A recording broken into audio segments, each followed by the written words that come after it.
కడప కాంగ్రెస్ సభలో రాహుల్ గాంధీ మాట్లాడుతున్నారు. ఇప్పుడు ఆ లైవ్ చూద్దాం. అందరికీ నమస్కారం. వేదిక మీద ఉన్నటువంటి నాయకులందరికీ జోహార్ వైఎస్ఆర్.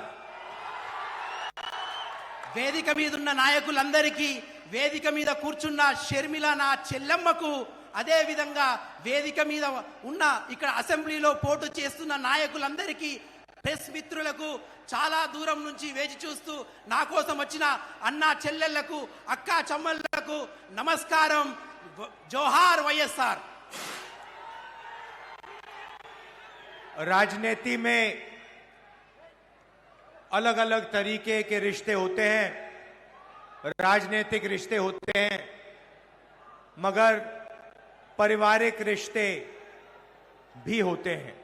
రాజకీయాలలో అనేక రకమైన సంబంధాలు ఉంటాయి, కానీ రాజకీయాలలో కుటుంబ సంబంధమైన రక్త సంబంధాలు కూడా ఉంటాయి.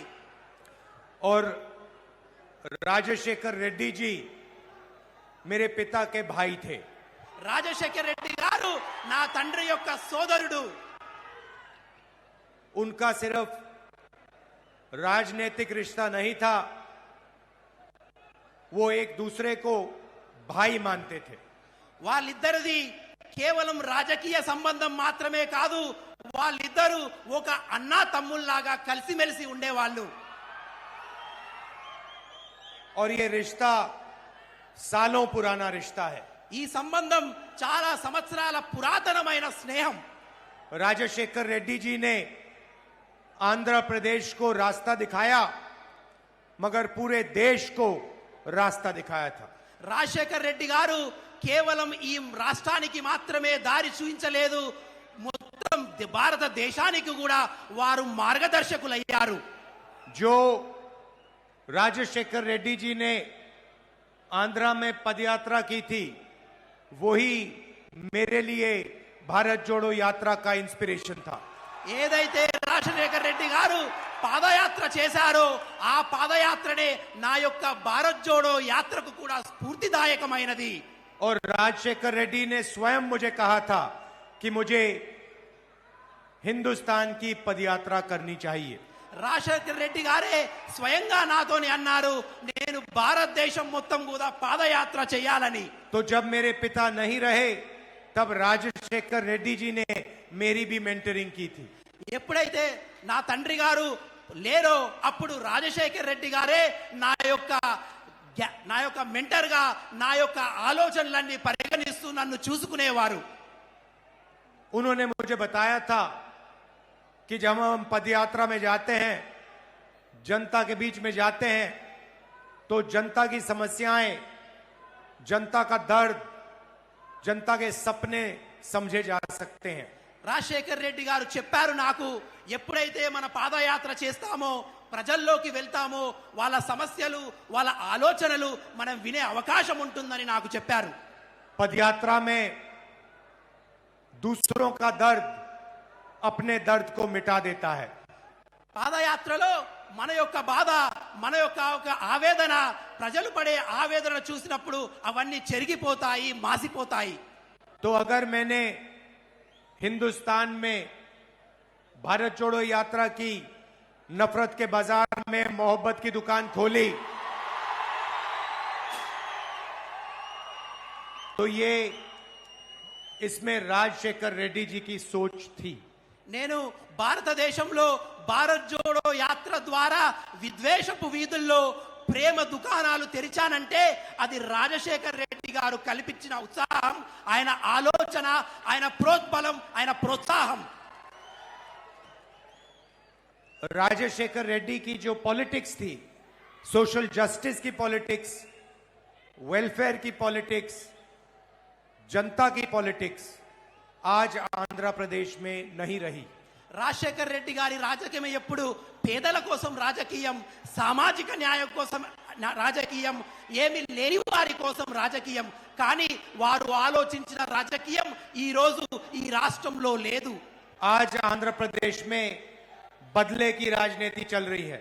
కానీ ఇప్పుడు మార్పులతో కూడినటువంటి రాజకీయం మాత్రమే నడుస్తుంది. राजशेखर रेड्डी दिल्ली में आंध्रा की आवाज को रिप्रेजेंट करते थे। రాజశేఖర్ రెడ్డి గారు ఢిల్లీలో ఆంధ్రప్రదేశ్ యొక్క ఆలోచనలు మీ యొక్క ఆలోచనలు అక్కడ ప్రతిధ్వనించేవారు। आज आंध्र प्रदेश को बीजेपी की बी टीम चलाती है। ఈ రోజు ఈ రాష్ట్రాన్ని బీజేపీ యొక్క బి టీం నడిపిస్తుంది।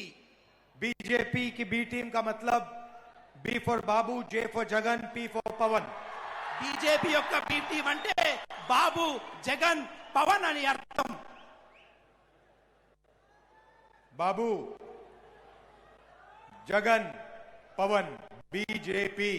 బాబు, జగన్, పవన్, బీజేపీ। और इन तीनों का रिमोट कंट्रोल नरेंद्र मोदी के हाथ में है। వీళ్ళందరి యొక్క ఆలోచనల రిమోట్ కంట్రోల్ నరేంద్ర మోడీ గారి చేతిలో ఉంది। क्यों उनके हाथ में है वो आप जानते हो। ఎందుకు వారి చేతిలో ఉన్నదనే విషయం మీ అందరికీ బాగా తెలుసు। क्योंकि नरेंद्र मोदी जी के हाथ में सीबीआई, ईडी है, एजेंसियां हैं। ఎందుకంటే నరేంద్ర మోదీ గారి చేతిలో సిబిఐ ఉంది, ఈడీ ఉంది కాబట్టి వీళ్ళందరూ నరేంద్ర మోడీ గారి చెక్కు చేతల్లో ఉన్నారు।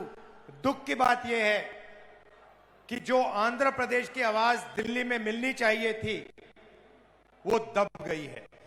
దుఃఖించవలసిన విషయం ఏంటంటే ఏదైతే ఆంధ్ర ప్రజల యొక్క ఆలోచనలు ఢిల్లీలో వినపడాలో అవి తొక్కబడ్డాయి, అవి మర్చిపోయబడ్డాయి। आप सोचिए,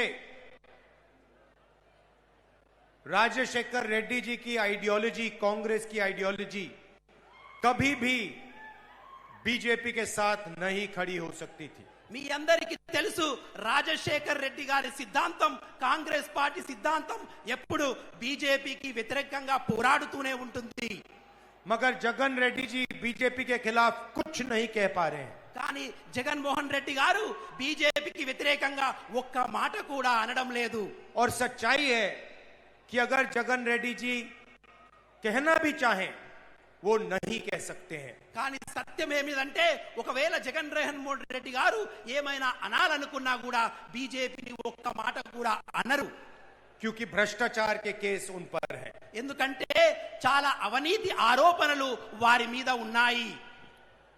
यही हालत चंद्रबाबू नायडू जी की है। ఇదే అలవాటు చంద్రబాబు నాయుడు గారికి కూడా ఉంది। आपकी आवाज दिल्ली में क्यों रिप्रेजेंट होनी चाहिए? మీ యొక్క ఆలోచనలు, మీ యొక్క విషయాలు ఢిల్లీలో ఎందుకు వినబడాలంటే क्योंकि हिंदुस्तान की सरकार ने आंध्र प्रदेश के हर बच्चे को, हर बुजुर्ग को वायदा किया था। ఎందుకంటే ఢిల్లీ ప్రభుత్వం ఆంధ్రప్రదేశ్ లో ఉన్నటువంటి ప్రతి పౌరులకు, ప్రతి పిల్లలకు, ప్రతి వారికి ఒక వాగ్దానము చేసింది। जब आंध्र प्रदेश का बाइफर्केशन हुआ तो आंध्र प्रदेश की जनता को हिंदुस्तान की सरकार ने वायदे किए। ఎప్పుడైతే ఆంధ్రప్రదేశ్ విభజించబడిందో ఢిల్లీ యొక్క ప్రభుత్వం ఆంధ్రప్రదేశ్ ప్రభుత్వానికి, ప్రజలకు వాగ్దానాలు చేసింది। और वो वायदे